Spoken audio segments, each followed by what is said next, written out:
Hi friends, welcome to my channel TN news. இன்றைக்கான வீடியோவில் நம்ம எதை பற்றி பார்க்க போகிறோம் அப்படின்னு பார்த்தீங்கன்னா, நகைக்கடன் வைத்திருப்பவர்களுக்கு ஆர்பிஐ வெளியிட்டுள்ள ஒரு மிக முக்கிய அறிவிப்பை தான் நம்ம பார்க்க போகிறோம். ஸோ வீடியோக்குள்ளே போகிறதுக்கு முன்னாடி நம்மளுடைய சேனலை நீங்கள் இதை பற்றி சப்ஸ்கிரைப் பண்ணலாம் அப்படின்னா சப்ஸ்கிரைப் பண்ணிங்க.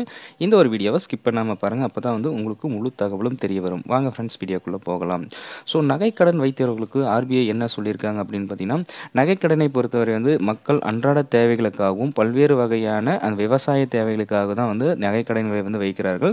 கந்து வட்டியிலிருந்து மீள்வதற்காகத்தான் முக்கியமாக பார்த்தீங்கன்னா இந்த நகைக்கடனை வந்து வைத்து ஆண்டுக்கு ஒரு வருடம் பார்த்தீங்கன்னா நீங்கள் வந்து வட்டியை செலுத்திருப்பாங்க. மேலும் பார்த்தீங்கன்னா அப்படி உங்களால் வட்டி செலுத்த முடியல அப்படின்னா அந்த நகையோட எஸ்டிமேட்லேருந்து இன்னும் கொஞ்சம் சேர்த்தி வச்சு அதிலே வந்து உங்களுடைய அமௌண்ட்டை வந்து இன்க்ரீஸ் பண்ணிப்பாங்க. அதன் மூலிமா வட்டியும் வந்து இந்த பேங்க் வந்து எடுத்துப்பாங்க. ஸோ அதில் தான் வந்து மிகப்பெரிய மாற்றத்தை வந்து ஆர்பிஐ வந்து கொண்டு வந்திருக்காங்க. இனி நீங்கள் வந்து அப்படி பண்ண முடியாது அப்படின்ற மாதிரி வந்து சொல்லியிருக்காங்க. என்ன சொல்லியிருக்காங்க அப்படின்னு பார்த்தீங்கன்னா, நீங்கள் வட்டி வந்து கட்டினாலும் உங்களுக்கு வந்து அந்த வருட முடிவில் வந்து அந்த நகையினை வந்து மீட்டெடுக்க வேண்டும். மீட்டெடுத்து 24 மணி நேரத்தில் வந்து நீங்கள் வந்து திரும்ப வைத்து நீங்கள் வந்து கடன் உதவியை பெற்றுக்கொள்ளலாம் அப்படின்ற மாதிரி சொல்லியிருக்காங்க.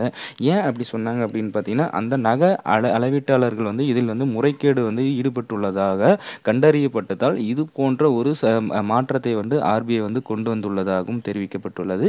இது பார்த்தீங்கன்னா ஏப்ரல் முதல் வந்து அமல்படுத்தப்படும் என எதிர்பார்க்கப்படுவதாக வங்கி கிளை மேலாளர்கள் வந்து தெரிவிச்சிருக்காங்க. மேலும் பார்த்தீங்கன்னா இதற்கு கடும் எதிர்ப்பு வந்து நிலவிய நிலையில் இது வந்து தற்போது வரை வந்து ஒத்திவைக்கப்பட்டுள்ளது. இதை பற்றி வந்து அபிஷியலாக வந்து இன்னும் வந்து அனைத்து வங்கிகளிலும் வந்து செயல்படுத்தவில்லை.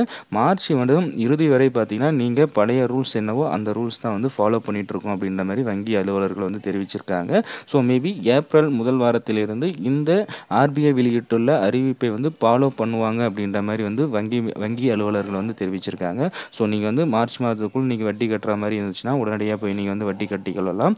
ஏப்ரலுக்கு மேலே வந்து வட்டி கட்டுற மாதிரி இருந்ததுன்னா நீங்கள் அந்த முழு தொகையை வந்து தயாராக வைத்துக்கொள்ள வேண்டும் அப்படின்ற மாதிரி வந்து வங்கி அலுவலர்கள் வந்து தெரிவிச்சிருக்காங்க.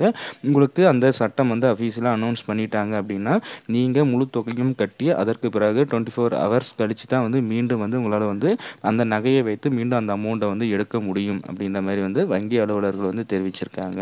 ஸோ இது போன்ற நீங்கள் அடுத்தடுத்த பயனுள்ள தகவலாம் தெரிஞ்சுக்க நம்மளுடைய சேனலை சப்ஸ்கிரைப் பண்ணுங்கள். ஏதாவது டவுட் இருந்தால் உங்களுடைய வங்கியை அன்றைக்கி வந்து தெரிந்து கொள்ளவும் அப்படின்ற மாதிரி ஆர்பிஐ தெரிவிச்சிருக்காங்க. Thank you friends.